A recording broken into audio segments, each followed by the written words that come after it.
नमस्कार दोस्तों, यहाँ पर मैं एक वीडियो लेकर आया हूँ। अगर पसंद आए तो लाइक करना या सब्सक्राइब करना मत भूलें। आज के दिन बहुत दिन के बाद बाज़ार में गिरावट देखने को मिली है। पिछले 5-6 दिनों में बाज़ार में तेज़ी थी और आज सेंसेक्स लगभग 1000 पॉइंट गिरकर बंद हुआ है।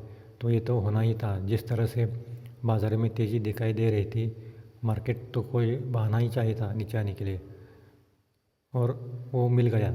पहले तो डाउ जोन्स फ्यूचर में गिरावट और दूसरा यूरोप में कोरोना वायरस के बढ़ते केस, तो सेंसेक्स में लगभग 1000 पॉइंट की गिरावट दिखाई देती है और निफ्टी में 290 पॉइंट की गिरावट और बैंक निफ्टी में 800 पॉइंट की गिरावट दिखाई देती है।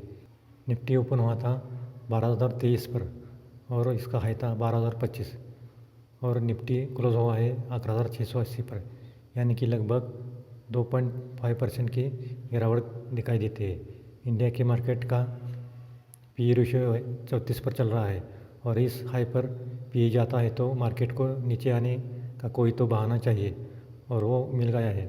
इसलिए मार्केट में गिरावट दिखाई देती है। यूएसए और चाइना का टेंशन भी है, ये भी एक वजह हो सकती है।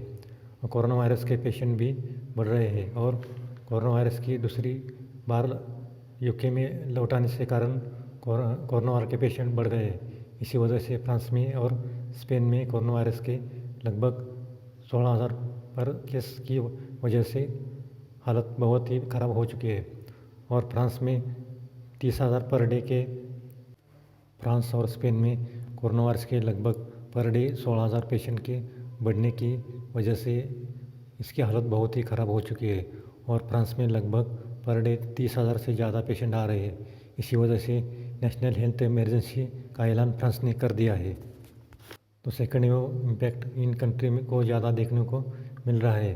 अब अभी ये कंट्री फर्स्ट वेव से बाहर आ चुके थे।